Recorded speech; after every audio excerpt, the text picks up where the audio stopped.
Bueno, yo empezaría hablando de los fotones. Los fotones son unas partículas las cuales contienen energía.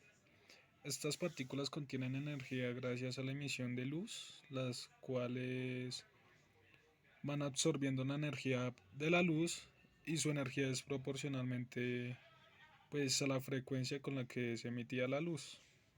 Un fenómeno que nos da ideas acerca de la naturaleza de la luz es el efecto fotoeléctrico, en el cual un material emite electrones desde su superficie cuando éste es iluminado por la luz. Esto se debe a que la luz emite energía cargando los electrones de la superficie del material y así liberándolos. Eh, bueno, los electrones deben recibir suficiente energía para poder escapar y no ser atraídos por moléculas positivas. El efecto fotoeléctrico tiene grandes usos como lo es pues en luz infrarroja, en luz térmica, em, lo que es la visión nocturna, entre muchas otras aplicaciones que tiene este efecto. Este efecto fotoeléctrico lo describió Albert Einstein, el cual, bueno, fue uno de sus Nobel, el cual él habla acerca de esto, que la luz emite cierta energía y bueno, los electrones captan esta energía para hacer... Bueno, el concepto de fotón de Einstein se aplica a todas las regiones del espectro electromagnético, como lo son los rayos X, los rayos gamma, bueno, como ya lo había nombrado, tiene muchas aplicaciones, incluyendo las frecuencias de radio. Bueno, el fotón se sabe que posee masa, bueno, eso dicho por la teoría de la relatividad de Einstein, que dice que toda partícula que tiene energía, eh, pues posee masa. Según lo que sabemos, si posee energía, pues también debe poseer eh, frecuencia y longitud de onda. Em, bueno, cualquier partícula con energía también debe poseer cantidad de movimiento. Esto se sabe ya que el fotón posee una masa y una cantidad de energía, también se dice que toda partícula que posee masa y energía debe tener cantidad de movimiento, por lo que el fotón también posee cantidad de movimiento. Esto está representado por una ecuación, la cual nos dice que la cantidad de movimiento de un fotón es igual a la energía del fotón sobre la rapidez de la luz en el vacío. Ya que hemos definido el fotón como la mínima partícula de energía luminosa o cualquier otra energía electromagnética que se produce, se transmite y se absorbe, podemos entender el funcionamiento de los rayos X. Los rayos X hacen referencia a una radiación electromagnética que tiene la capacidad de imprimirse en un papel fotográfico. Es una luz que está después de la luz ultravioleta, pero antes de los rayos gamma. Se requiere de mucha energía para su creación. Cuando se acelera o se desacelera un electrón, se genera radiación. Así que para generar rayos X tenemos que desacelerar electrones con tanta energía para producir este tipo de rayo. Se necesita 1 kiloelectronvoltio, lo que es el equivalente a 1000 voltios. Es decir, tenemos que poner un electrón en una diferencia de potencial de 1000 voltios para generar rayos X. Trataré de explicarte el funcionamiento de los rayos X con este esquema. Necesitas un cátodo, que es el polo negativo de una batería eléctrica, por ejemplo, y un anión, que es el polo positivo de una batería eléctrica. También necesitas un filamento metálico, puede ser de tungsteno, que le aportará los electrones que necesita el sistema. Cuando los electrones viajan del cátodo al ánodo, chocando contra el metal, se desaceleran generando energía de 1000 voltios y así forman rayos X. Esta energía luminosa que se genera para producir rayos X es capaz de penetrar la materia sólida y es así como logramos observar el interior de los cuerpos opacos que no podemos observar con la luz ordinaria. Podemos observar huesos rotos y aunque esto es muy utilizado en la medicina, también es utilizado en la ingeniería civil para observar las deficiencias del acero estructural. Cuando se generan las radiografías, los huesos absorben energía, la energía que se genera para los rayos X, de manera más eficiente que los tejidos blandos. Es por eso que estos se observan más. Cuando el cuerpo humano es expuesto a esta altísima energía luminosa para generar rayos X, los tejidos absorben los fotones de los que hablábamos al principio y estos generan radicales libres que son altamente reactivos y pueden afectar la estructura molecular de tejidos y proteínas. Esto mismo es aprovechado en la medicina para atacar células cancerosas. El problema es que durante el proceso también se afectan células sanas, por esto los rayos X son capaces de generar cáncer. Bueno, vamos a hablar de la dispersión de la luz y para esto existen dos ejemplos que son la dispersión de Compton y la producción de pares, pero vamos a hablar primero de la dispersión de Compton.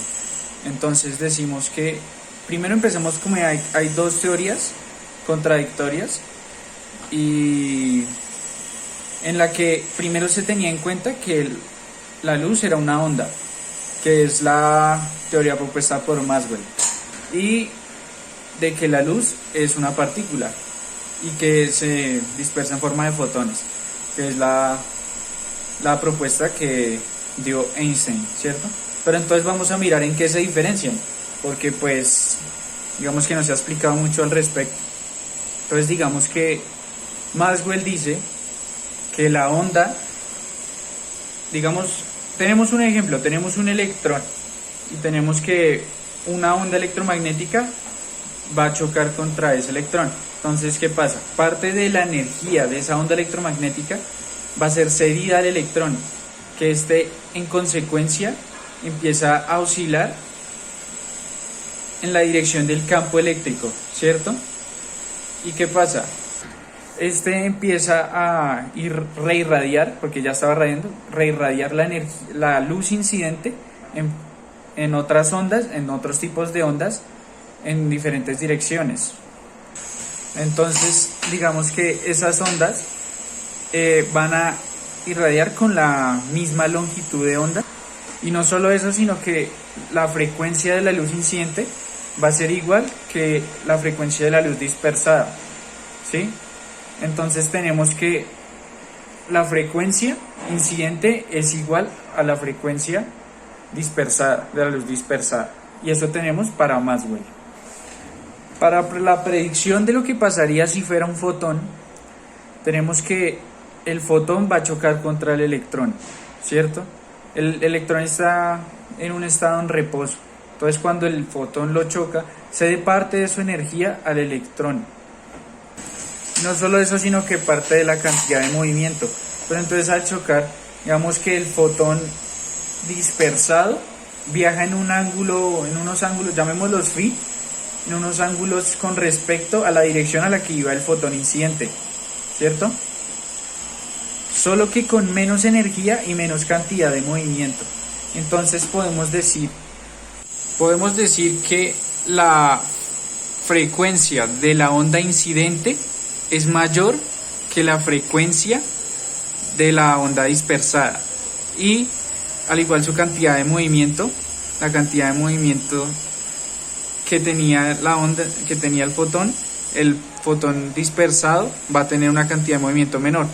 Entonces tenemos estas dos ecuaciones donde esta es la frecuencia del incidente menos la frecuencia del dispersado sobre longitud de onda, que lo pusimos como L, y la cantidad de movimiento es igual. ¿Qué queremos decir con esto? Que pues como se ve en la predicción de Maxwell, él dice que la frecuencia de tanto la onda incidente como la onda dispersada son iguales, o sea, no cambia. Pero para la predicción del fotón tenemos que sí cambia. Parte de la energía de la onda incidente va a ser cedida al de la onda dispersada, y por ende esta va a tener menos energía. O sea, no van a tener ni la misma frecuencia, ni la misma cantidad de movimiento, ni la misma longitud de onda. Bueno, pues decimos entonces ¿Cómo hacemos para saber cuál es cierta? Entonces, el señor Compton hizo un experimento con unos rayos X, una fuente de rayos X, y los disparó hacia un blanco. ¿Para qué? Para medir su longitud de onda. Entonces él se dio cuenta que la longitud de onda cambiaba después de atravesar el blanco, y esto dependía del ángulo en ángulo en dirección al que se dispersaban los fotones, y esto iba contra un detector que después, para que él se diera cuenta pues de en qué dirección había rebotado y en qué ángulo estaba. Pero digamos que esto lo que hizo fue demostrar que el modelo de predicción del fotón sí era válido y estaba acertado. O sea, se empezó a tomar como la verdadera naturaleza de la luz. Finalmente, pues esta es la fórmula que usó Compton, donde dice que la longitud de onda de la radiación dispersada menos la longitud de la onda de la radiación incidente es igual a una constante de Planck sobre la masa en reposo del electrón por la rapidez de la luz en el vacío. Y pues como ven, tanto la masa, la rapidez y la constante son constantes, solo depende entonces del ángulo, del coseno de phi, o sea, del ángulo. Y pues por supuesto que la longitud de onda dispersada va a ser más grande que la longitud de onda incidente. En una teoría que se hizo, pero solo funciona con ondas electromagnéticas con longitudes de onda muy chiquiticas y frecuencias demasiado grandes. Lo único que cabría en esto, digamos, sería como los rayos gamma, que consiste en enviar la onda electromagnética hacia un cuerpo. Y entonces, él al chocar contra los electrones puede que no se disperse, sino que sea absorbida, ¿sí? Y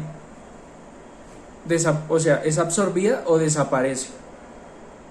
¿Qué pasa si es absorbida? Si es absorbida, pasa que se crea un positrón y un electrón, ¿sí? ¿Qué es el positrón? El positrón es una partícula con una masa que es igual a la masa en reposo del electrón y la misma carga también, sino que positiva, por eso se dice positrón. Entonces, y se producen pares para compensar la carga natural, que tiene que dar cero. Entonces, vamos a tener siempre un par. El fotón incidente no va a tener carga, ese no tiene carga cero. Entonces, vamos a tener un positrón y un electrón, un par positrón-electrón, para que se compense. Decimos que la energía mínima para crear este par es de 1.22, un mega electrón voltio, y hablamos de una longitud de onda de 1.2 picómetros prácticamente. Esta es una imagen de lo que sería un par electrón-positrón y bueno, pues en el caso que desaparecieran sería que el positrón chocara contra el electrón, en este caso se cancelarían y pues se formarían entonces dos fotones dispersados que tendrían la misma carga, o sea, se quedan con la misma carga de uno que tendría que tener el par positrón-electrón de 1.022 electronvoltios. Bueno, ahora vamos a discutir sobre la dualidad que tiene la luz como una onda y una partícula, ¿cierto? Entonces, ¿qué pasa? Que realmente eso es algo muy contradictorio, porque ¿cómo va a ser la luz una onda y una partícula? ¿Sí? No tiene mucho sentido. Pero entonces, digamos que hay un físico, Bohr, el del modelo atómico, es el que propuso un principio de complementariedad, que decía que la luz tenía que ser complementada tanto como onda como partícula. O sea, entre las dos completaban el concepto de lo que era la luz.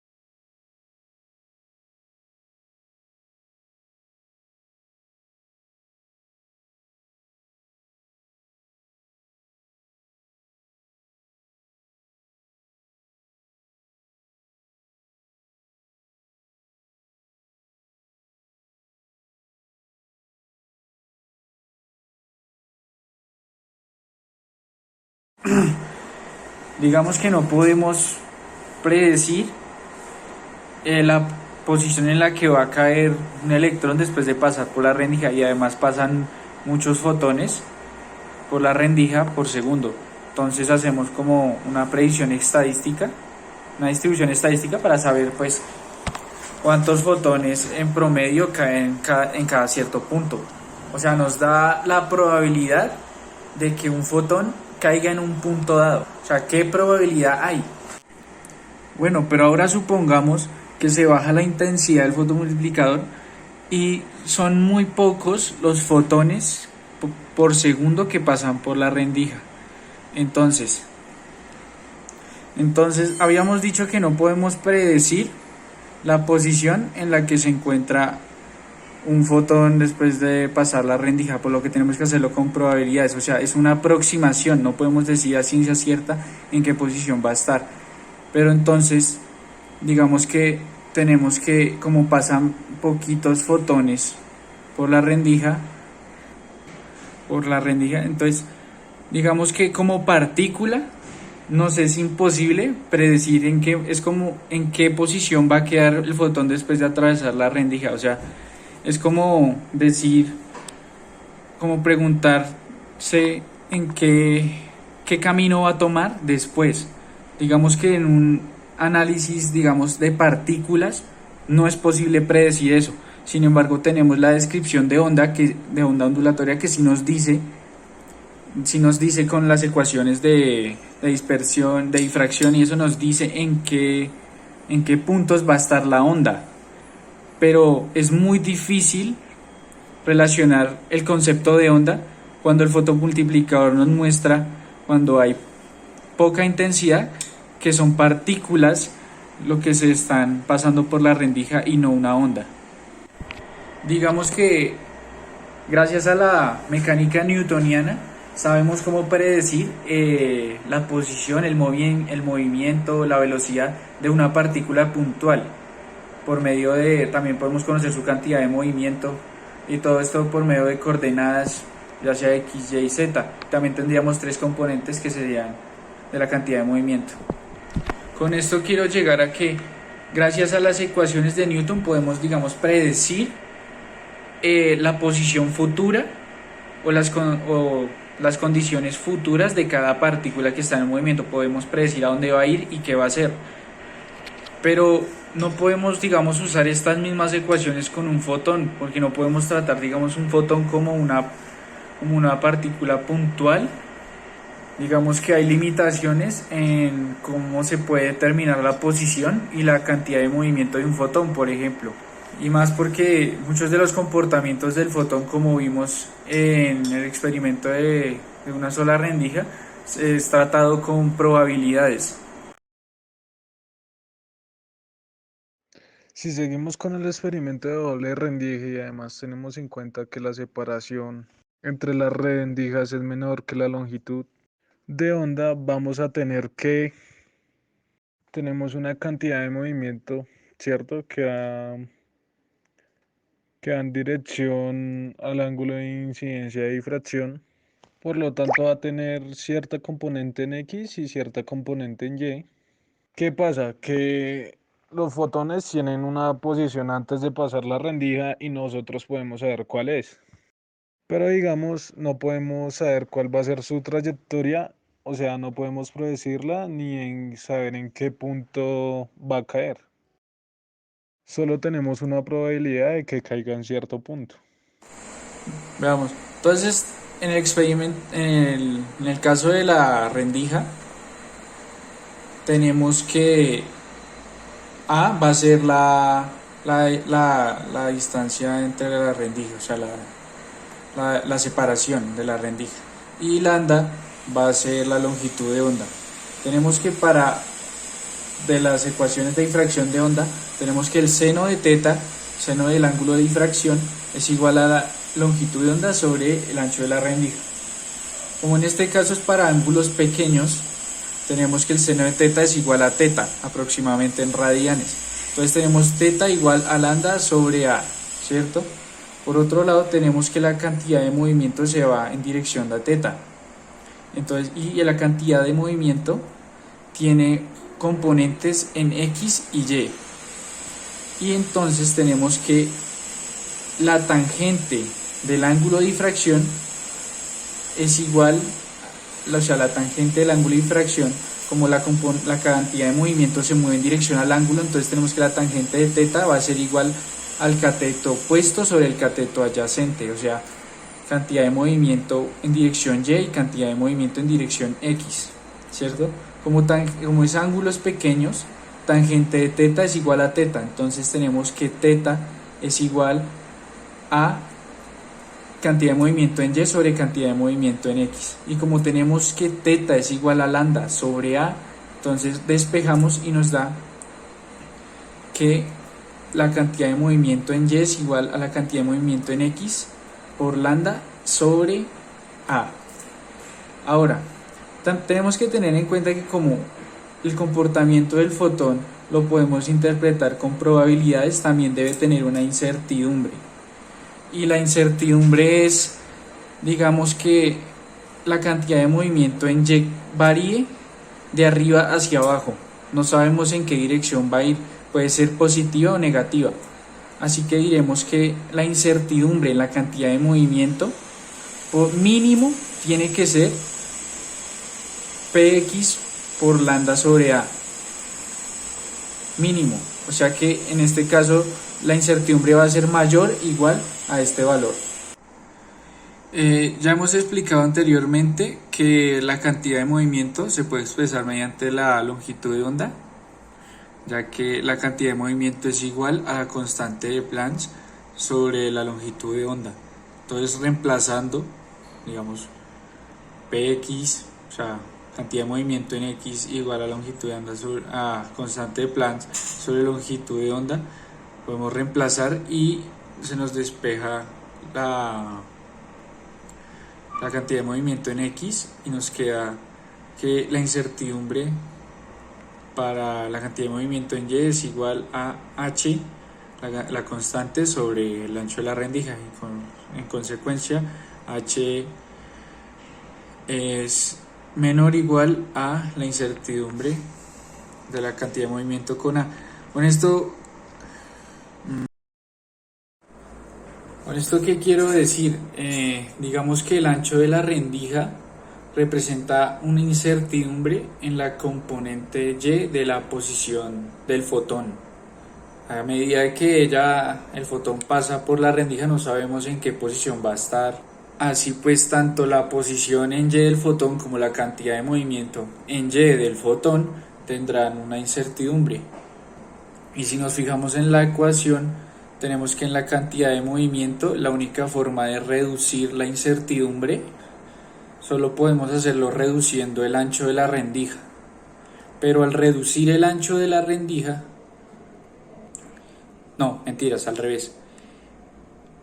Tenemos la incertidumbre y la cantidad de movimiento en Y. Y solo podemos disminuirla aumentando el ancho de la rendija, ¿cierto? Pero al aumentar el ancho de la rendija, aumentamos la incertidumbre en la posición de Y viceversa. Entonces, mientras nos acercamos a hallar la cantidad de movimiento del fotón, nos alejamos más de saber cuál es su posición. Y también si nos acercamos más a encontrar la posición del fotón, nos alejamos cada vez más de encontrar su cantidad de movimiento. O sea, no podemos saber las dos al tiempo, no tenemos cómo conocerla.